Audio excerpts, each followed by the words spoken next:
अनुसूचित जाति वित्त एवं विकास निगम के अध्यक्ष,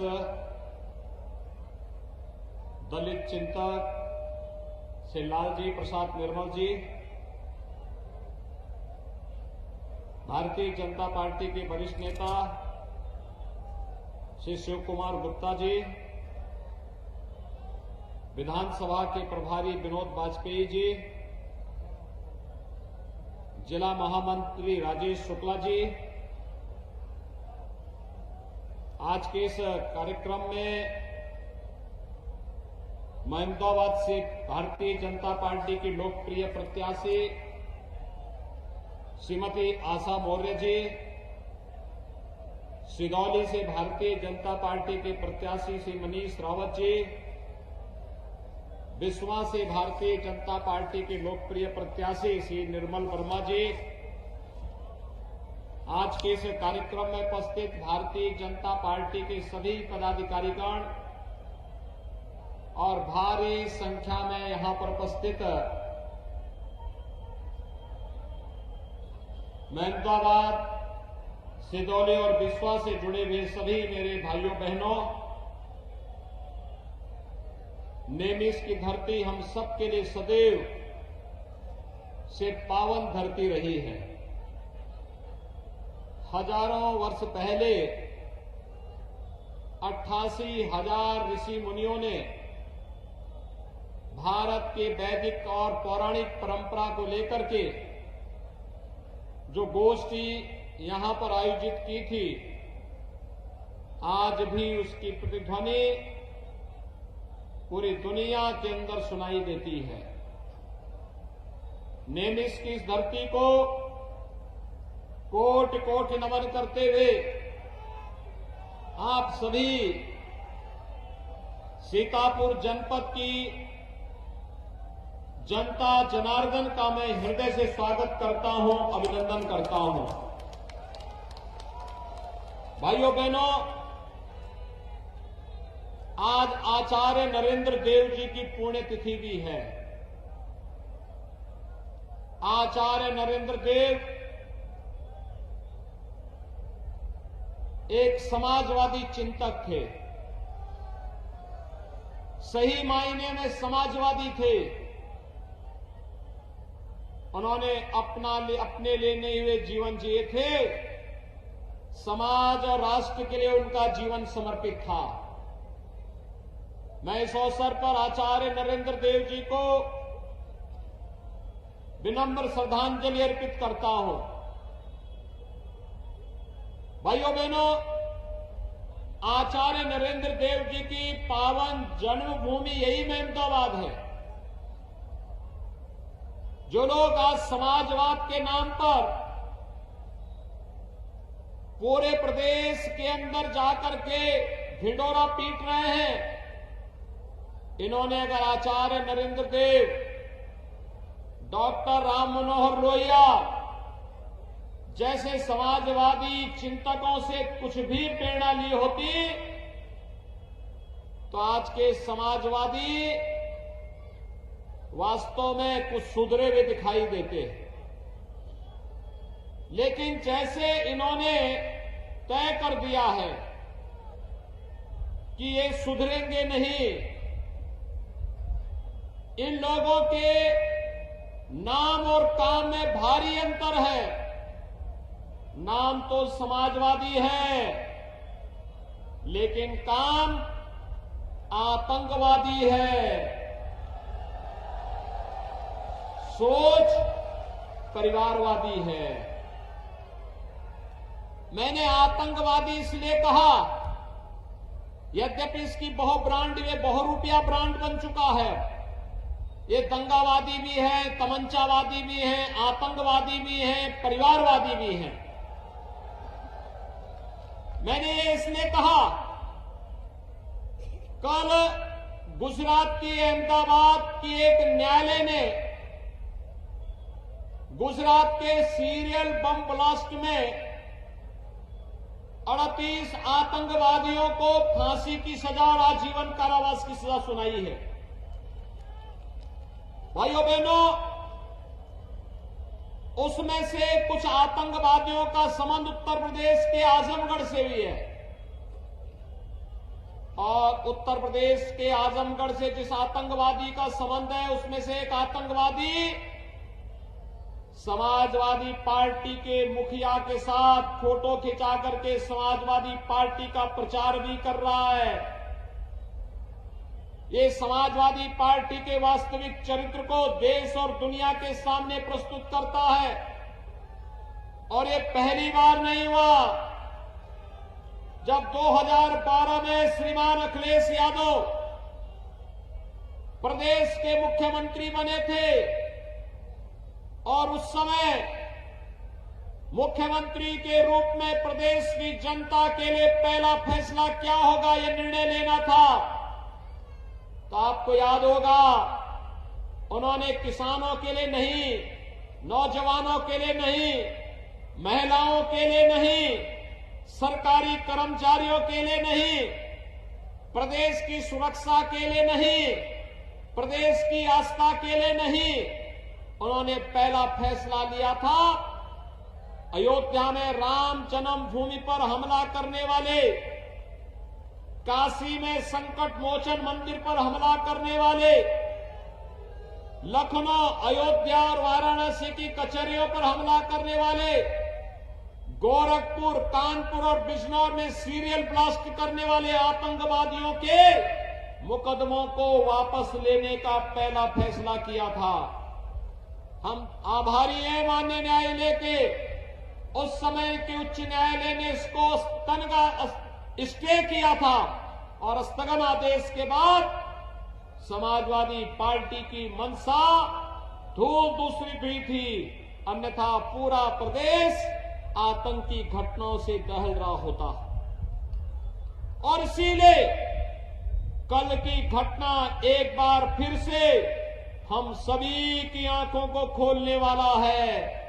नाम तो समाजवादी, काम आतंकवादियों के उस प्रश्रय देने वाला, और सोच परिवारवादी से बाहर ये लोग जा नहीं पा रहे हैं। भाइयों बहनों, 2017 के पहले प्रदेश के अंदर जो सरकारें थी, उनके पास न सुरक्षा का कोई एजेंडा था, न विकास का कोई विजन था, और न गरीब कल्याणकारी कार्यक्रम को आगे बढ़ाने की कोई सोच ही थी। प्रदेश में हर तीसरे दिन एक दंगा होता था, महीनों महीनों कर्फ्यू लगता था, माताएं बाजार नहीं जा पाती थी, बेटियां स्कूल नहीं जा पाती थी, नौजवान के रोजगार पर ये लोग डकैती डालते थे, कोई नौकरी निकलती थी, चाचा भतीजा और इनके महाभारत के सारे रिश्ते वसूली के लिए निकल पड़ते थे। और प्रदेश के अंदर प्रत्येक जनपद को इन्होंने डार्क जोन में बदल दिया था। भाइयों बहनों, 2017 के बाद आपकी ये सरकार भी आई है, भारतीय जनता पार्टी की डबल इंजन की सरकार। पिछले 5 साल में कोई दंगा सुना आपने? आज दंगा नहीं होता है। आज प्रदेश में दंगा नहीं होता, प्रदेश में आज कर्फ्यू नहीं लगता है,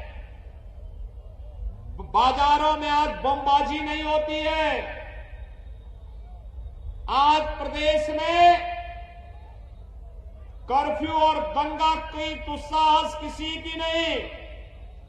जहां कर्फ्यू लगता था वहां पर अब कावड़ यात्रा निकल रही है, और जहां बमबाजी होती थी वहां हर हर बम बम का नारा लगाते हुए शिव के भक्त निकलते हैं। जैसे लगता है पूरा उत्तर प्रदेश भगवान शिव के भक्ति में लीन होकर के एक नई सत्य का संचार कर रहा है, जो उत्तर प्रदेश को विकास की नई ऊंचाइयों तक पहुंचाएगा।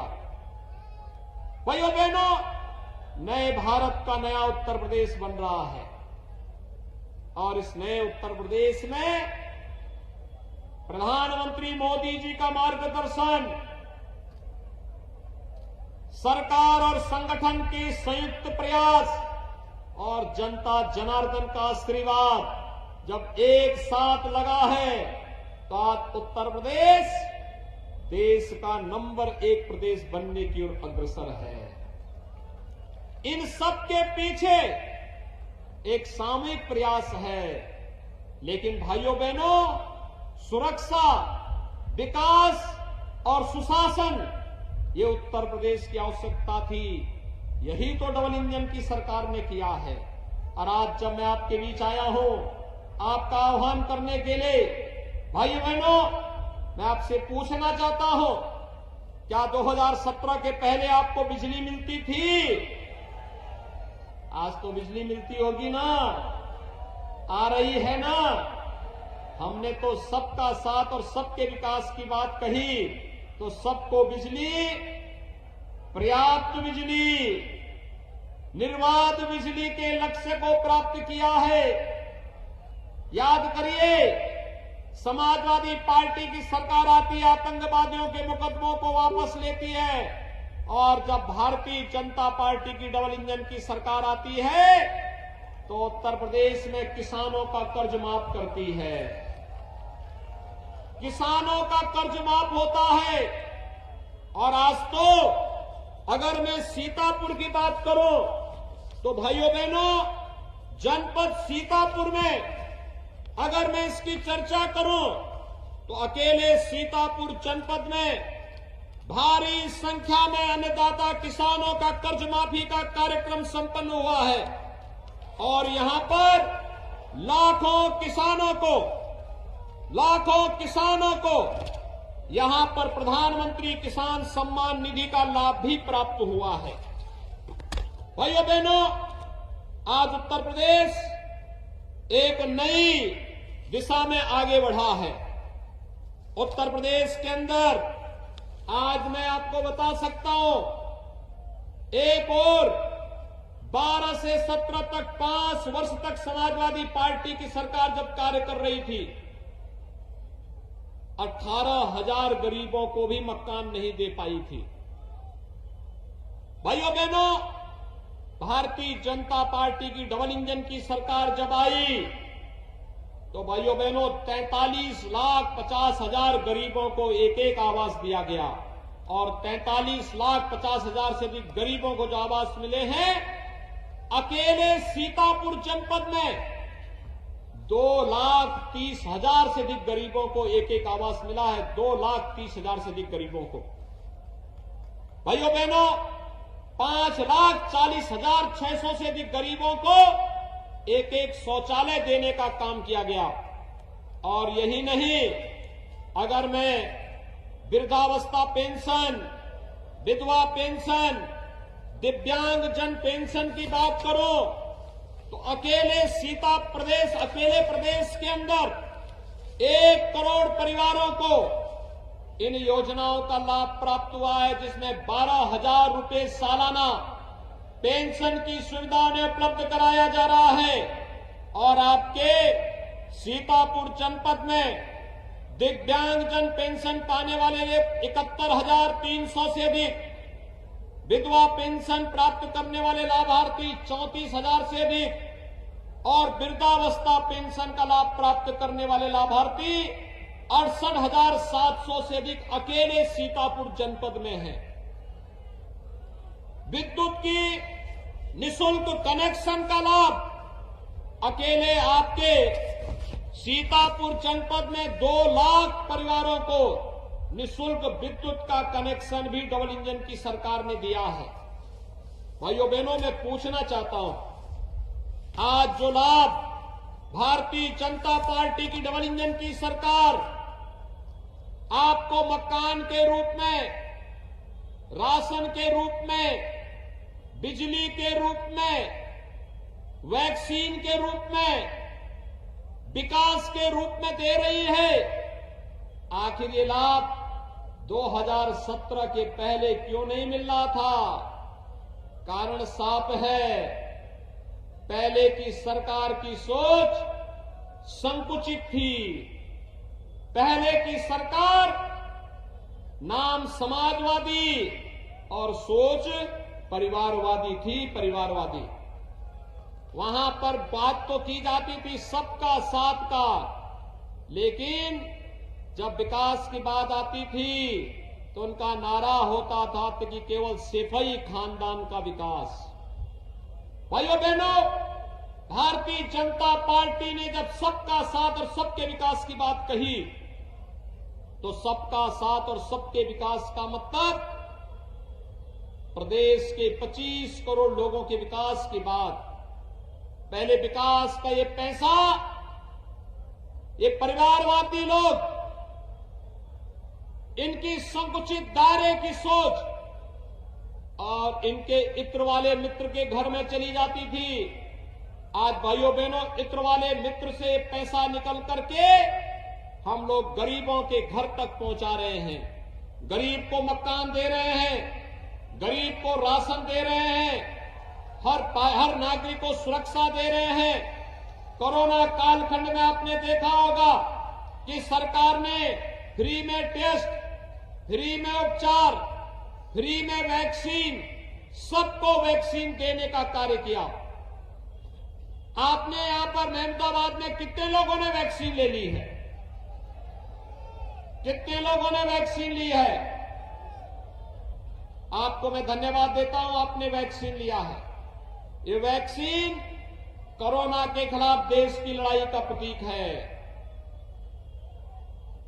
कोरोना हारेगा तो भारत जीतेगा। कोरोना हारेगा, भारत जीतेगा। और जो लोग कोरोना के समय वैक्सीन के खिलाफ दुष्प्रचार करते थे, कहते थे वैक्सीन नहीं लेंगे क्योंकि ये भाजपा का वैक्सीन है, ये मोदी वैक्सीन है, आज उनको करारा जवाब दिए जाने की आवश्यकता है कि कोरोना की थर्ड वेव कब आई, कब चली गई, कोई पता नहीं, क्योंकि हर व्यक्ति ने वैक्सीन ले लिया था, टीका ले लिया था। टीका का ये प्रभाव है कि आज हर व्यक्ति की जान बची है। जो लोग जान के साथ खिलवाड़ कर रहे थे, भाइयों बहनों, आज उनको बताइए कि अगर मोदी वैक्सीन के कारण जान बची है, भाजपा वैक्सीन के कारण जान बची है, तो वोट भी भारतीय जनता पार्टी के ही चुनाव चिन्ह पर हम लोग देंगे। ये जवाब उनको दे जाने की आवश्यकता है। भाइयों बहनों, सरकार ने संकल्प लिया है, भारतीय जनता पार्टी की डबल इंजन की सरकार प्रदेश के अंदर सुरक्षा, प्रत्येक नागरिक के जीवन में खुशहाली, प्रत्येक प्रदेश के बिना भेदभाव के प्रत्येक जनपद में विकास की योजना को लेकर के प्रभावी ढंग से आगे बढ़ेगी। और आज उसी अभियान को आगे बढ़ाने के लिए मैं महमूदाबाद में आपके बीच आया हूं, आप सबसे अपील करने के लिए कि भारतीय जनता पार्टी ने श्रीमती आशा मौर्य जी को अपने प्रत्याशी के रूप में महमूदाबाद विधानसभा सीट पर चुनाव अपना प्रत्याशी बनाया है। बिस्वा से श्री निर्मल वर्मा को अपना प्रत्याशी बनाया है और सिधौली से श्री मनीष रावत भारतीय जनता पार्टी के प्रत्याशी के रूप में आपके बीच में यहां पर उपस्थित हुए हैं। भाइयों बहनों, मेरी आप सबसे अपील है, भारतीय जनता पार्टी के सभी प्रत्याशी जनता जनार्दन की सेवा के लिए अपना पूरा समय देंगे। और इसके लिए आवश्यक है, अगर आप चाहते हैं प्रदेश दंगा मुक्त रहे, भय मुक्त रहे, कर्फ्यू मुक्त रहे, विकास की योजनाएं जिस तेजी के साथ पिछले 5 वर्षों के अंदर बिना भेदभाव के गांव, गरीब, किसान, नौजवान, महिलाएं और समाज के प्रत्येक व्यक्ति तक पहुंची हैं, ये योजनाएं इसी प्रकार से चलती रहे। इसके लिए आवश्यक है प्रदेश के अंदर एक मजबूत सरकार की और डबल इंजन की ही सरकार हो सकती है, जो आपको सुरक्षा और विकास के मुद्दे पर आगे बढ़ाने का कार्य कर सकती है। लेकिन मजबूत सरकार के लिए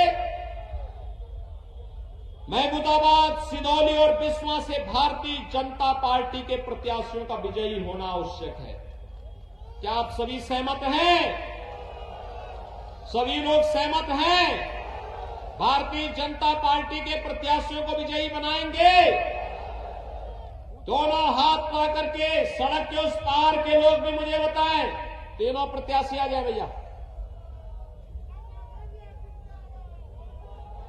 जनता का अभिवादन करें और आपसे जनता जनार्दन से मैं अपील करूंगा कि हमारे तीनों प्रत्याशियों को अपना आशीर्वाद दें। दोनों हाथ ला करके मेरे साथ बोलेंगे, भारत माता की, भारत माता की, भारत माता की।